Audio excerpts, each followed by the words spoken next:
আসসালামু আলাইকুম। আমি আপনাদের জন্য আরেকটি নতুন ভিডিও নিয়ে আসলাম। এটি হচ্ছে যে এটি হচ্ছে একটি মাল্টি ফাংশনাল মিটার। তো এই বিগত ভিডিওতে কিন্তু আমি একটি মিটারের কানেকশন দেখিয়েছিলাম। তো এটি হচ্ছে আরেকটি মডেল। তো এখানে এই মাল্টি ফাংশনাল মিটার কিভাবে কানেকশন করবেন সেটিও আপনাদের দেখানোর চেষ্টা করব। এবং এখানে এই মিটারটা ঠিক আছে, মাল্টি ফাংশনাল মিটার। এখানে আপনি এই যে মিটারের এল এবং এন লেখাটা দেখতেছেন, এই পুরো মিটারটা আপনার অন করতে গেলে একটা পাওয়ারের প্রয়োজন হবে। সেই পাওয়ারটা আমি প্রথমে নেব। কাজ কিন্তু খুবই সহজ, ঠিক আছে, যদি আপনারা সহজভাবে নেন। ঠিক আছে, তো এই মিটারটা অন করতে গেলে একটা পাওয়ারের প্রয়োজন। সেক্ষেত্রে আমরা L1 এবং N এখানে আমরা পাওয়ার দিয়ে দেবো। ঠিক আছে, পাওয়ার দেওয়ার পরই কিন্তু আপনার পরবর্তী স্টেপের কাজ শুরু হবে। ঠিক আছে, পাওয়ার দেওয়ার পরে পরবর্তী স্টেজের কাজ আমরা শুরু করব। তো সেক্ষেত্রে আপনাকে প্রথমে দেখুন যে এখানে আমি একটু জুম করে দেখাচ্ছি L1, L2 এবং L3 এবং N। তো এখানে মিটারটা পুরো ফুল কানেকশন করতে গেলে আপনাকে 3টি ফেজ এবং একটি নিউট্রালের প্রয়োজন হবে।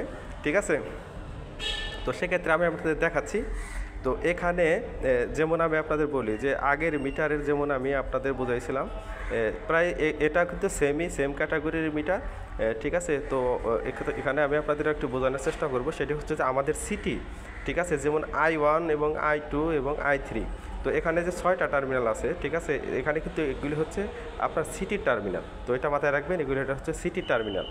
তো এখানে আপনি যেমন রেড ফেজের সাথে যেমন আমি আপনাকে বলি L1 এর যে কানেকশন বা L2 এবং L3-র এই কানেকশনগুলি যে সিটি থেকে আসছে ওই সিটির সেম লাগাইতে হবে। ঠিক আছে, আমি আবারও বলি সেম লাগাবেন, কোনোভাবেই আপনি পরিবর্তন করবেন না। ঠিক আছে, তাহলে আপনি প্রপারলি এটা সংযুক্তি আপনি ঠিকমতো দিতে পারবেন। তো আমি আপনাদের বোঝানোর জন্য আসলে এই ভিডিওটি করা। যেমন S1 এবং S2 এটা হচ্ছে আপনার ব্লু ফেজের, আর এটা হচ্ছে আপনার যে নিউট্রালটা। ঠিক আছে, এটা হচ্ছে একটি নিউট্রাল। তো নিউট্রালটা আপনি অবশ্যই নিউট্রালে লাগাবেন। আর এখানে যে বাকি যে পয়েন্টগুলি আছে সেগুলি দেখাচ্ছি। এটা হচ্ছে হলো আপনার B1, B2 এবং B3। তো এখানে আপনার অবশ্যই ভোল্টেজ লাগাবেন। ঠিক আছে, যেমন আমাদের L1 লাগাবেন। ঠিক আছে, দেখুন যে ওখানে মার্কিং করা আছে, আপনি L1 লাগাবেন এবং L2 যে মার্কিং করা আছে এখানে L2 লাগাই দেবো, আর এখন L3 লাগাই দেবো। তো নিউট্রালটা আপনারা দেখে লাগাবেন। ঠিক আছে, তো অনেকেই এটা নিয়ে আমাকে বলছেন যে ভাই আমি প্রপারলি পাচ্ছি না। তো আপনি না পাওয়ার কারণটাই হচ্ছে যে আপনি এই ডায়াগ্রাম অনুসারে কানেকশন করেন নাই।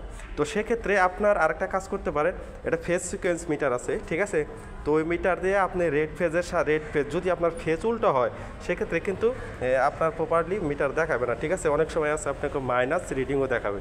তো সেক্ষেত্রে আপনি এইগুলি ঠিক করে নেবেন। আর এটার মডেল নাম্বারটা আলাদা। ঠিক আছে, আগের যেটা দিয়েছিলাম ওইটা এটা সেম না। তারপর আমি আপনাদের দেখানোর চেষ্টা করতেছি। ঠিক আছে, এটা হচ্ছে MFM384। ঠিক আছে, তো এইটার মডেল আলাদা।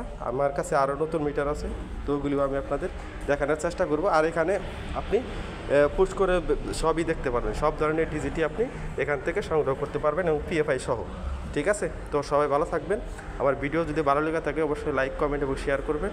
আমি আপনাদের জন্য ভালো ভিডিও নিয়ে আসবো ইনশাআল্লাহ।